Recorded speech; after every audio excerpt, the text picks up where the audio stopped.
some fans claim that Errol Spence, hey, stop that cap, man down, was afraid, so he left the Terence Crawford versus Shawn Porter fight, and I'm going to address that in this video.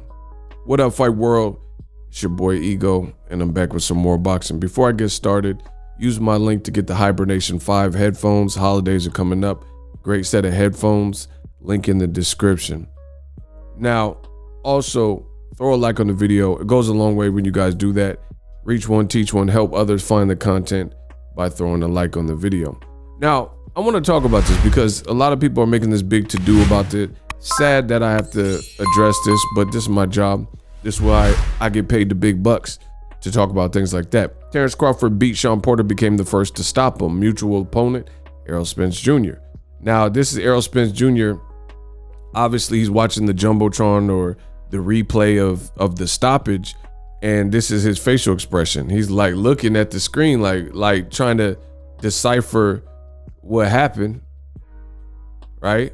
And he's watching the replay. This is what it appears to be, you know, because I've been at the fights and you have to look up, especially if you're ringside and stuff.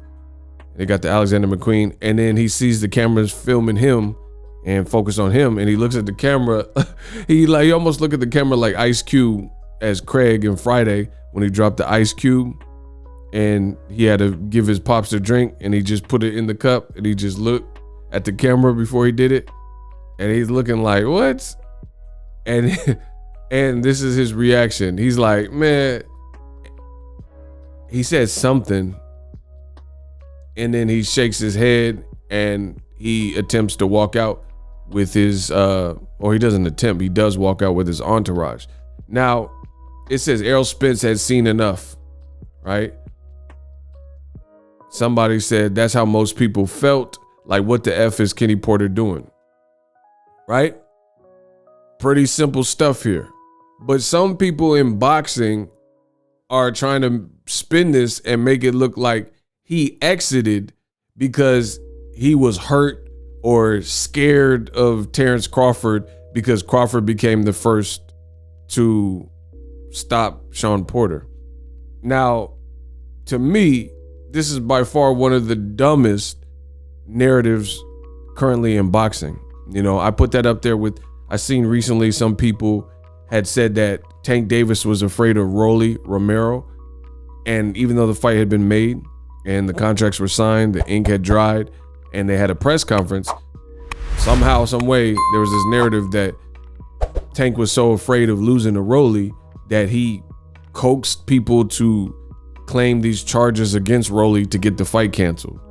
You know, and this is becoming a rampant problem in boxing where you got spin doctors and old media and people who are trying to find these avenues to just create these weird talking points and narratives as to what's going on in boxing. Now, this is a screen cap of Errol Spence that I captured right as the thing's happening. I'm not gonna pretend like I'm the master of body language, but I'm pretty good with reading people in general. And just based on this facial expression, this doesn't look like fear. It don't look like he's afraid or, you know, shaking in his boots. He looked like, man, what was that? Like, that was some bull-ish. You know what I'm saying? Like, I wasted my time. Why'd I come down here for that? You know what I mean? And to be honest, I watched the fight in real time. I had a very successful Boxingego watch party on the channel. Make sure you guys check that on the channel for the latest and greatest. We had a good time.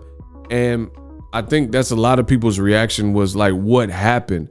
Because Shawn Porter got dropped. Okay, that's fair game. Then he immediately started punching the canvas like this was Creed Part 3, like a Michael B. Jordan movie. He was boom, boom, boom, like punching. And I'm like, how are you drastically hurt, but then you're like wailing on the canvas and punching it? And it just looked really theatrical, like some WWE stuff, right? Then he gets up, he gets dropped down. Now, the thing is, when he got dropped the second time, and I could prove this, I could show y'all, a lot of the punches weren't super clean. You know what? Matter of fact, roll the clip. So this is the finish. Watch, Terence Crawford miss. So he's trying to get Shawn out there, missed. landed that. Miss. He's chopping, like, you know what I'm saying? And then Shawn Porter went down. And then he started punching the canvas. You know what I mean? So it looked rather like almost ridiculous. Like what happened? Like what was going on? Like almost like a movie. You know what I mean? Here, look at it again. Whoop. Look. And I know Terence Crawford was really, he landed that one good. He kind of landed that and missed that. And then Terence Crawford on the way down looked like he got hit with something. So, you know, Crawford was coming for the finish and things like that. And it looked like Shawn Porter had just kind of had enough. And then Kenny Porter jumped on I don't know. It almost looked, it looked weird, you know? And that's more or less why it looked like Errol Spence made that face. But people are trying to spin this, and it's weird because people are making it seem like you can't be an Errol Spence fan and you can't be a Terence Crawford fan, which is cap, because I'm a fan of both. I respect both. 50-50 fight if they fight. You know, at the end of the day, it is what it is. But that's just the latest. People are trying to spin this and make this narrative like he was left. I don't know who you guys deal with, but if you've ever dealt with scary people who are fearful, people who are afraid, if you don't have to pull up. Errol Spence is a multimillionaire. If you're that scary and you didn't want no friction or potential friction, then you just wouldn't show up to the person's fight, you know? So for people to try to push this narrative that Errol Spence was like, oh man, I'm out of Dodge, it's just corny, you know? And there's a lot of corny stuff like that going on in boxing. That's my personal opinion.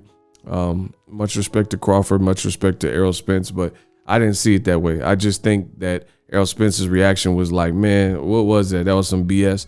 And ultimately, the outcome of the fight was kind of defined by Kenny Porter. That became the talk as opposed to Shawn.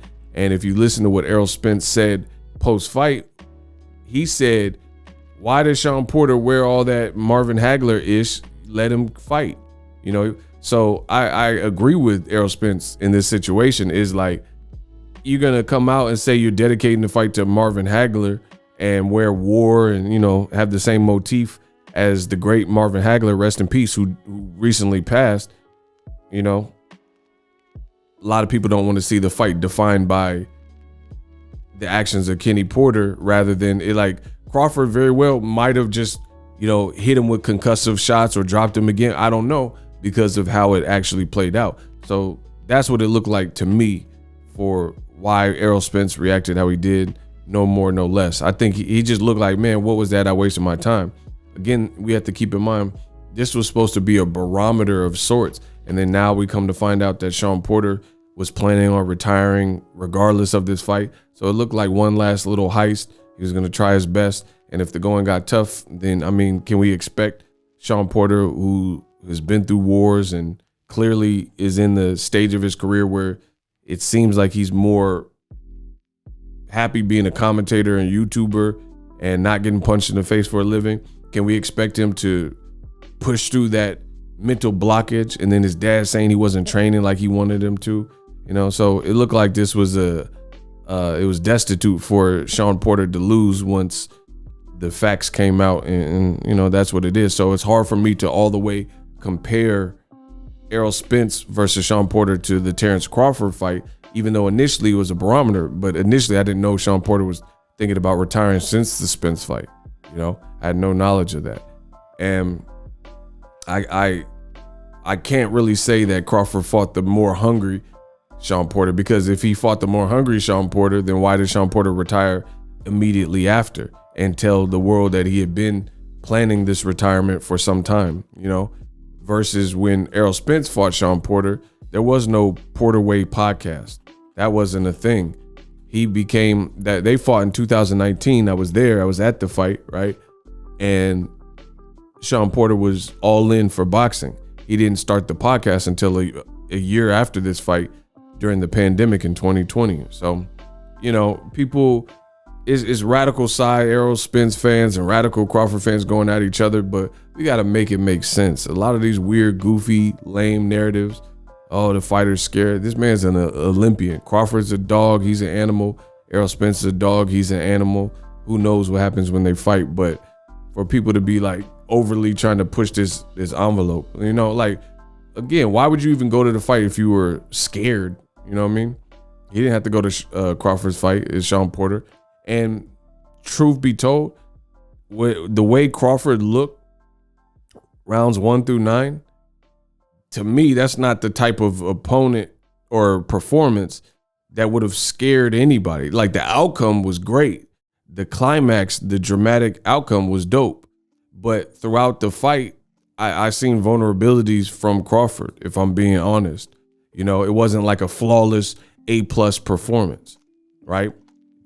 I mean, you can say I'm hating and all that, but his own team told him that he was down on the scorecard. So there's no way, if his own team is telling him that, you can convince me that it was a flawless performance, because against lesser guys than Shawn Porter, he wasn't down on the scorecards. You know what I mean?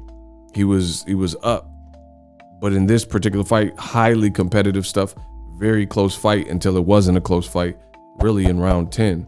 And Shawn Porter gave up all that ground that he had made, and it looked like he just succumbed, and Crawford was willing to push that extra mile. But to make it look like it was this tour de force performance all the way throughout that would have intimidated or scared Errol Spence, again, to me, that's corny. It reminds me of when Lucas Matisse knocked out Lamont Peterson, and Danny Garcia got up and he was clapping. He was in the crowd, right? I remember these things vividly. A lot of you guys that make these weird narratives and stuff, y'all weren't here for a lot of this stuff because you're not like real boxing fans that have been dedicated fans for a long time.